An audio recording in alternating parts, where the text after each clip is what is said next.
Welcome to the Energetics of Being podcast, the podcast that delves into the fascinating world of human design and unravels the layers of conditioning beliefs and expectations that can influence who we become and how we show up in our lives. I'm your host, Sarah Atkins, and I am really excited to share this journey with you. This podcast is for you if you're tired of feeling stuck, held back, or disconnected from your true self. My intention for this podcast is that we're going to shine a light on the patterns and behaviours that can prevent us from fully expressing our authentic self. Together, we'll uncover the tools, insights and practices that can empower you to release the limitations that no longer serve you. We're going to tap into the power of energy, intuition and self-awareness to unlock your true potential so that you can live a life that aligns with your authentic self. Join me each week as we engage in thought-provoking conversations with experts, practitioners, and individuals who have experienced their own profound transformations. We'll explore topics such as human design, gene keys, astrology, holistic approaches, coaching, neuroscience, and psychology. We're going to draw from a rich tapestry of wisdom to help you navigate your own personal journey of self-discovery. So whether you are new to human design or have been on a path of self-discovery for years, this podcast is for you. This is your invitation to step into your power, embrace your uniqueness, and create a life that resonates with your soul's deepest desires. So, if you're ready to dive in, let's go. Hello and welcome to today's podcast episode. And today, I really wanted to talk about family dynamics, which is something that human design has helped massively with understanding how we work as a family in terms of our energetics, what works and what doesn't, and the relationships that we have between each other. Because human design actually found me back end of 2019, beginning of 2020. Now, I'm not going to lie, I was struggling with parenting. I couldn't understand. I'd actually probably started believing that I was a bit of a rubbish parent, if I'm honest, because we were having all sorts of struggles. We'd moved, relocated our family, and my oldest son had really struggled with the move, which, he was 8 at the time, but we couldn't understand. And there'd been like little hints and moments of stress. So my kids are not naughty, none of them are. They're lovely, lovely boys, but all I can describe is that our parenting journey since the moment Ben was born has been really, really intense. So we were on a journey as a parent, my husband, we were on a journey to sort of try and understand the kids a bit better, try and understand why, for example, if we changed the shape of the pasta, for example, all hell would break loose. Or like to put on a certain type of clothing, it was an absolute battle. Or why my son would take 20 minutes to put his shoes on, or he'd have an absolute meltdown after he'd put his shoes on because his socks felt funny. And we just started, this had happened ever since he was a baby. And I don't know, you develop these kind of coping strategies as a parent, right? I had lots of people from outside of our family, friends, family members, sort of saying, you should just tell them how it is and just, stop pandering to it and just make them do it. And it's like, well, no, because he's clearly distressed about certain things. So we were just trying to understand. Anyway, human design came into my life. I started exploring it for myself. And I should caveat with this, I actually am a mum of 3 neurodivergent boys, but human design came first. We actually got the diagnoses afterwards. And what human design did, when I started looking into my family's charts, I was like, oh, so many things started making sense. So, for example, with my oldest son, and I should also say that, human design isn't a diagnostic tool. I don't want people to think, I can just diagnose my kids with it. That's not what it's for. And I've been asked this question before as well. It's like, well, actually, if you did their human design, why did you then seek a diagnosis? Now, I think there's two very different reasons for me doing that. And first of all, I want to say that it is absolutely down to personal choice. I don't think there is necessarily a right or a wrong way to do whatever you're doing. So human design has helped us massively understand our family dynamics, the individual quirks and the needs of each of our kids. What the diagnosis has done, the diagnosis hasn't changed anything for us as a family per se, but what it has done is help to open up pathways for them in the education system, for example, or get us access to extra tolerance, I would say. So if we're going to the cinema, for example, we can go to a quieter screening, which is not quite so much of a sensory overload and things like that. The formal diagnosis is more for other people to be more tolerant. It's not for us personally as a family. Like, we don't walk around like with a big label stuck on our back or anything like that. But what it has done, it's allowed more tolerance and allowances, particularly in the education system, I would say. Like, we have a bit more extra support. People no longer think that my middle son is being naughty or deliberately obstructive. There's a bit more tolerance and understanding. And then for my oldest son, who's at secondary school, again, he gets, because secondary school is very overwhelming, so he can have a breakout space and things like that. So I do think they are very different things. But in terms of human design, it's massively helped us to understand, because each of my boys, they present very, very differently under the neurodivergence umbrella. And you can see that even in their charts. All three of them are completely different energy types for starters. So my eldest son is a sacral generator, but he only has 2 energy centers defined, which kind of makes sense as to why he is so hypersensitive. So we could never understand, and I actually did get asked this when he was at nursery. When he was at nursery sort of 10 years ago, they said, oh, we need to keep an eye on him, he might be ADHD. And I was like, no, with all due respect, I know he's not got ADHD, or I know he's not ADHD, full-on ADHD.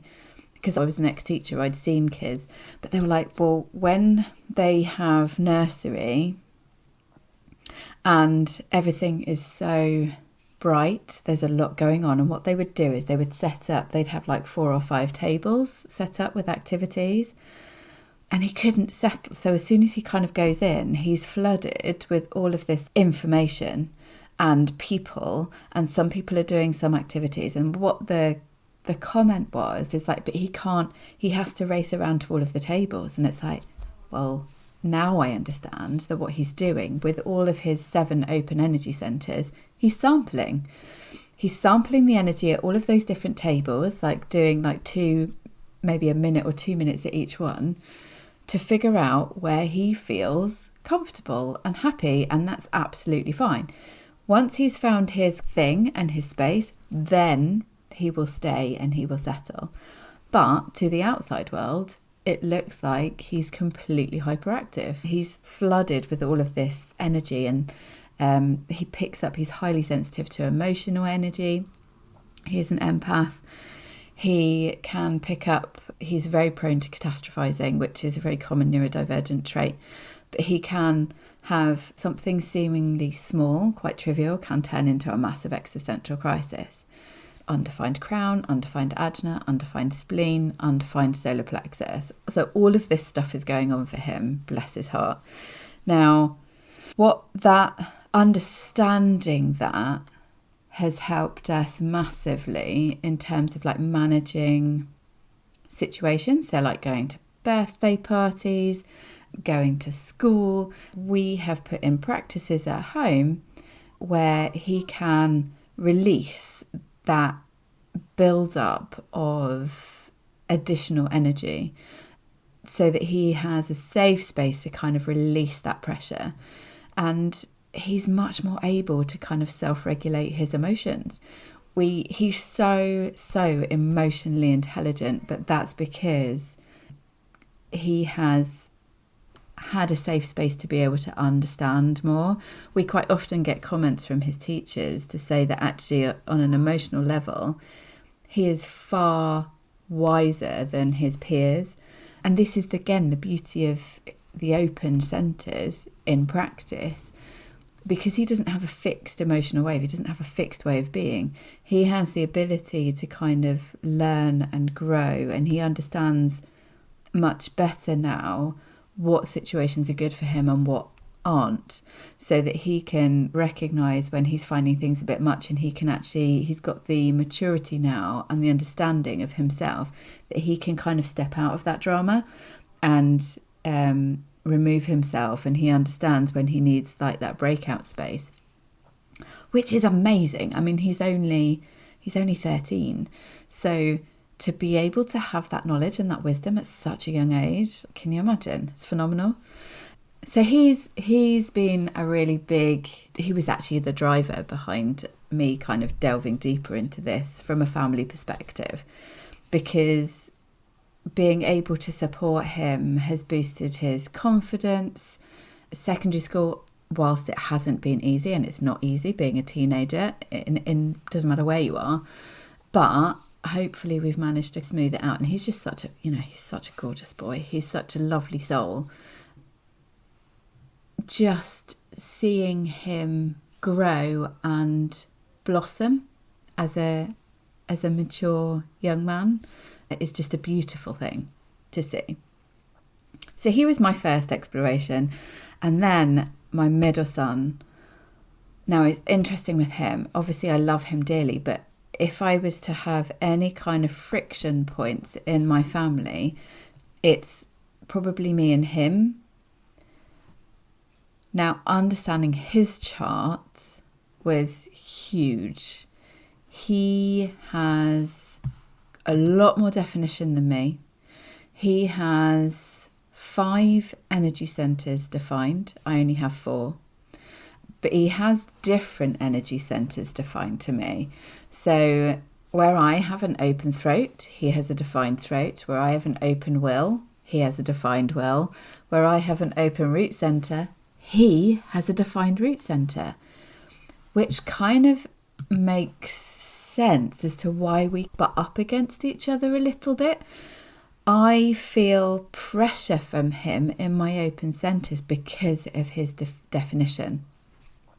And that doesn't mean we don't get on. We do. We absolutely do. However, equally, we've gained a better understanding of how we push-pull in our energy. So when I need to step away, obviously I'm the adult here, he's only 9 at the moment, so I have to understand and learn when I am feeling the pressure or when he's triggering things in me. I have to have the knowledge and awareness to be able to remove myself from the situation, which I cannot tell you how much that has changed things, because I used to find myself getting really uptight and really stressed out about certain things, and he and then don't get me wrong, he still drives me completely insane because of some of his behaviours and the way he is sometimes. He's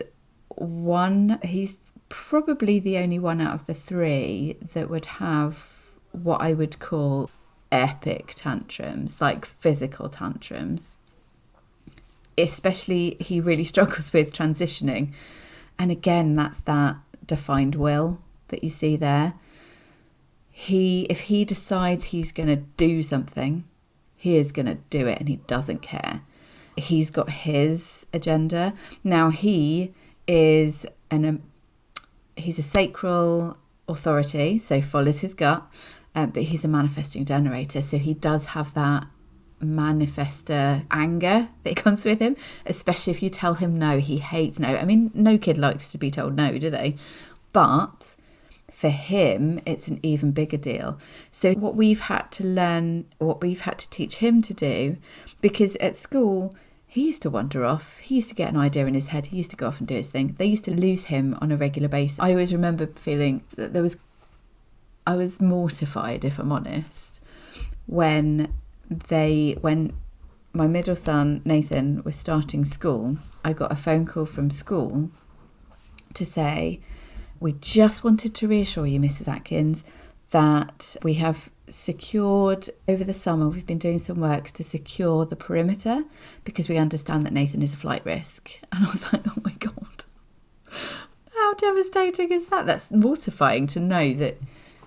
I mean, fair play to the school because they understood it, and fair play to the nursery because they gave them the heads up. But to have your 4-year-old described as a flight risk, but even then he would disappear within the school grounds because he decides he doesn't want to engage with that activity. He wants to do this activity over here, and he would just take himself off. So we worked really hard with him to teach him to keep people informed. And that has been a massive game changer, keeping us in the loop. And I think what he's now realised is that when he does keep us in the loop and let us know his ideas, we can then give him options. We try what we can. It's not about giving in to him, but it's trying to manage him and his safety, because he doesn't necessarily understand risk. He doesn't have that natural understanding about his own safety. If he gets an idea, he wants to act on it, which is very manifestor energy, for those of you who understand that. So again, looking at him and how he interacts with my oldest son, now they get on fabulously well, and they do have some connection channels.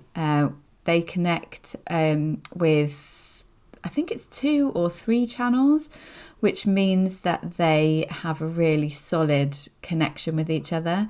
And when they're together, they can be thick as thieves. They actually get on really well and they're quite harmonious.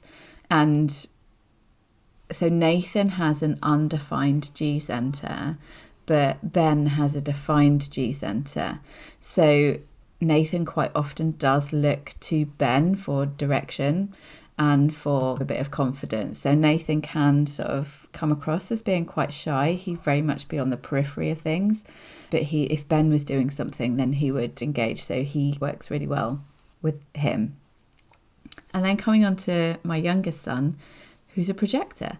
So like I said, I've got 3 different energy types. I've got generator, son, oldest, Manny Gen in the middle, and then we've got our emotional projector, who's our youngest son. And crikey, I found him quite challenging, if I'm honest. We couldn't understand why he was so needy, or at least he came across as being really needy.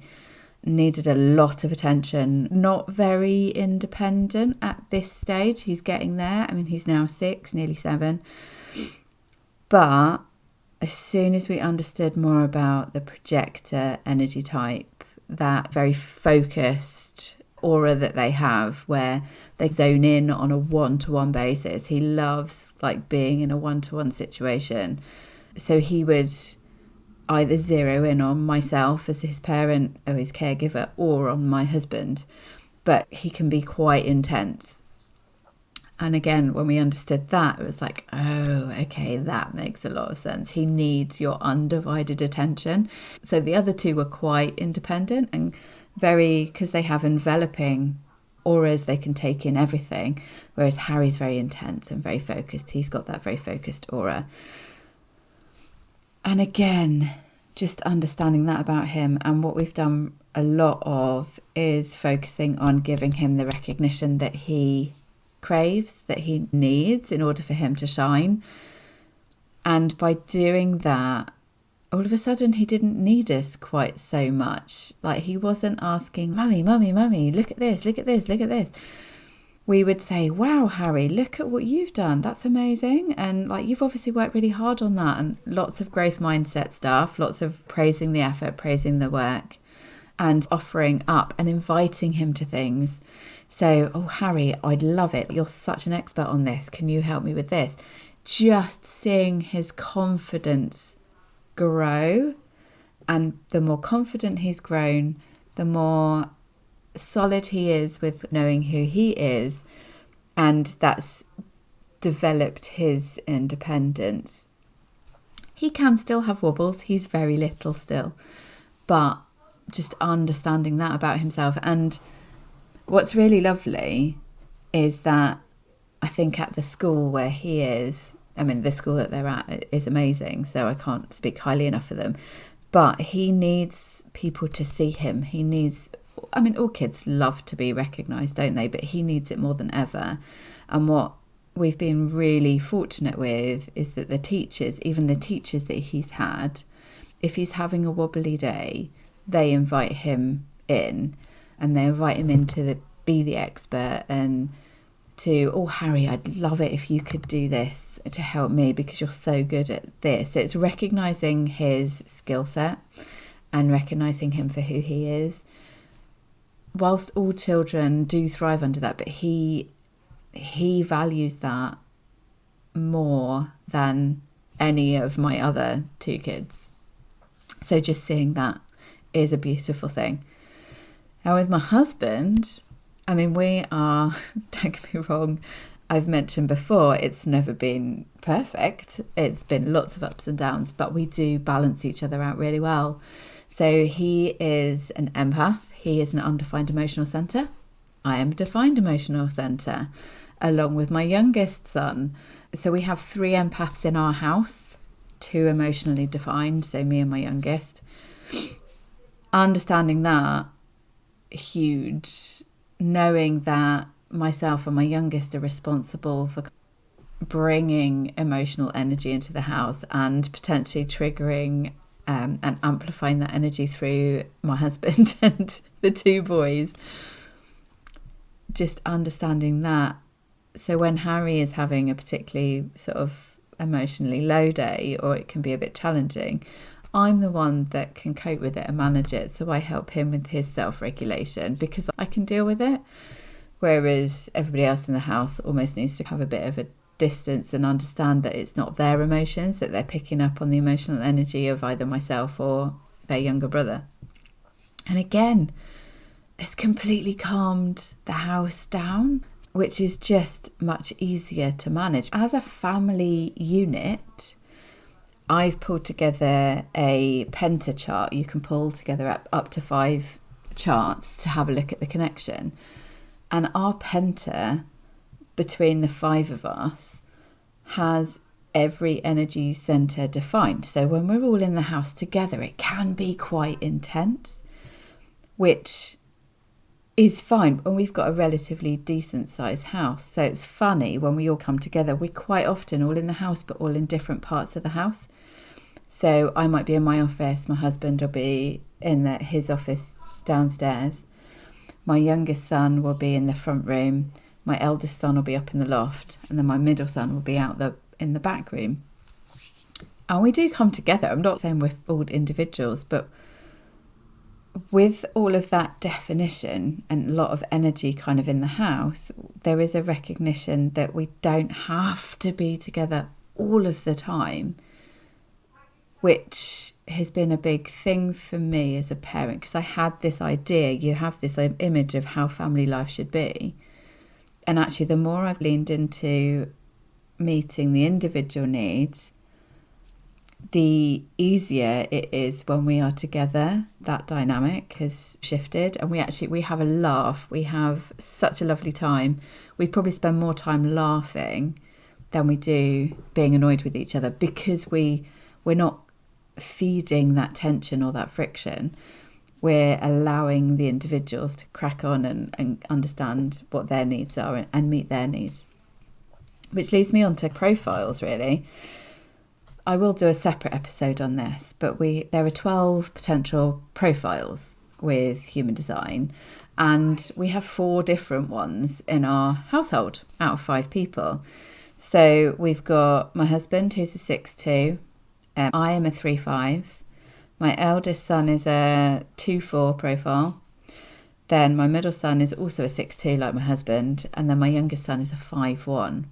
So out of the 5 of us, we have 3 line 2s, which is the hermit profile in traditional human design. They need their alone time. They need their decompression time. They need their space. Integrate, reflect, and just decompress from other people. Time to spend with their gifts and developing their knowledge and understanding of the world or their expertise around them.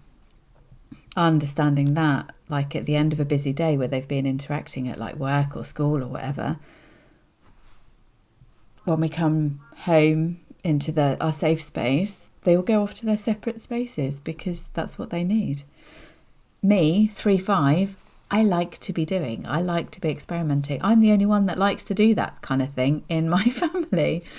So I've had to let go, and rather than trying to bring everybody together, we do have opportunities to do that, but I don't have to do it all of the time, and they don't want to do it all of the time. So for me to understand that has been huge. It's almost like everybody else kind of can breathe a sigh of relief, and if I want to go and do something, then I'll go and do it, and I don't have to drag everybody else around with me. So we've got 2 6-2s, me as the 3-5. So we've got 3 line 2s, 2 line 6s. So people that my husband and my middle son, who are innately wise, that's what they bring. They have a knowledge and understanding of the right way to do things. They can be a bit pedantic sometimes, but, I understand it. I find them pedantic because I want to try all of the things. They just naturally know what is the right way. And I know that I drive them insane, but because I'm still going to experiment, come what may. And that's fine. With them understanding that, that's my need, that has helped calm things down a little bit. Like, rather than them thinking I'm being deliberately annoying by not listening to them, it's like, it's not. They understand that it's my need to try and test things out. And then we've got me and my youngest again, both emotional defined, remember, both line 5s. So we have this projection, this aura that makes people believe that we have the answers to everything. We quite often, highly capable. And now I am very aware that when I was a kid, my parents told me that they always knew I'd be all right. They just knew. I brought with me, even from a toddler, I brought with me this energy of always just being fine, which is great and all. However, one of the things that it kind of fed into for me growing up was that I can't rely on anybody else. I need to fix it. I need to sort everything out myself. So I really struggled asking for help.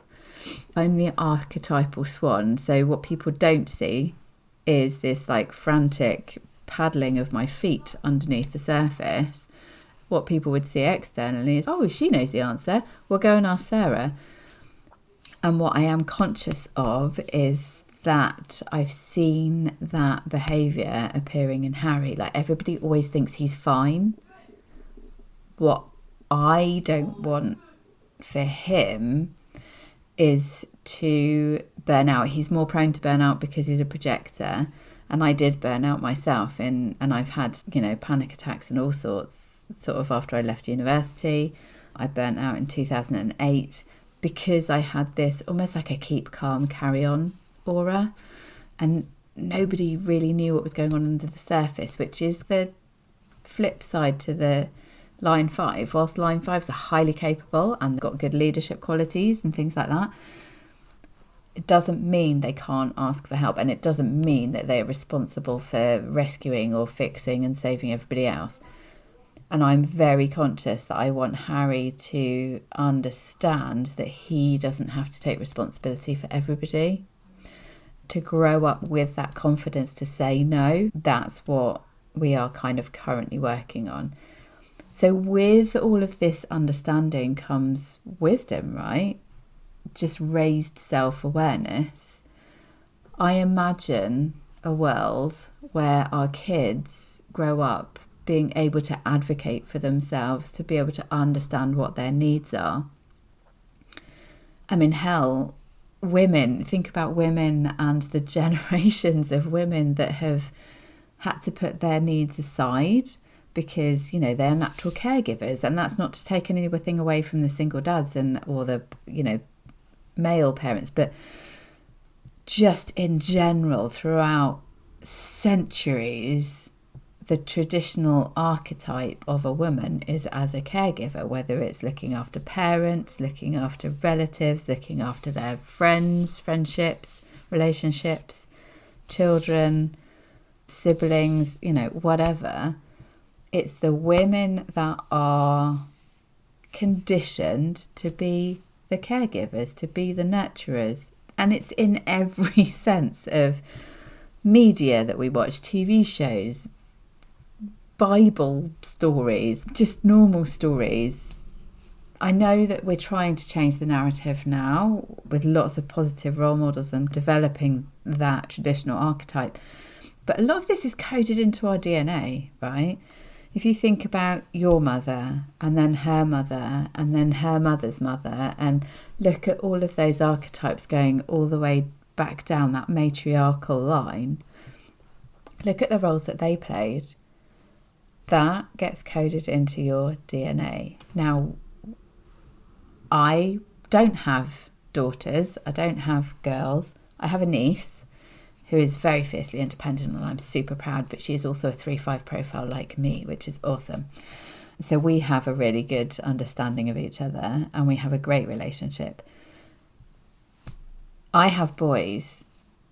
I see it as my role as a mum of boys to bring up boys that respect the female archetype, that are breaking out of that toxic masculine archetype.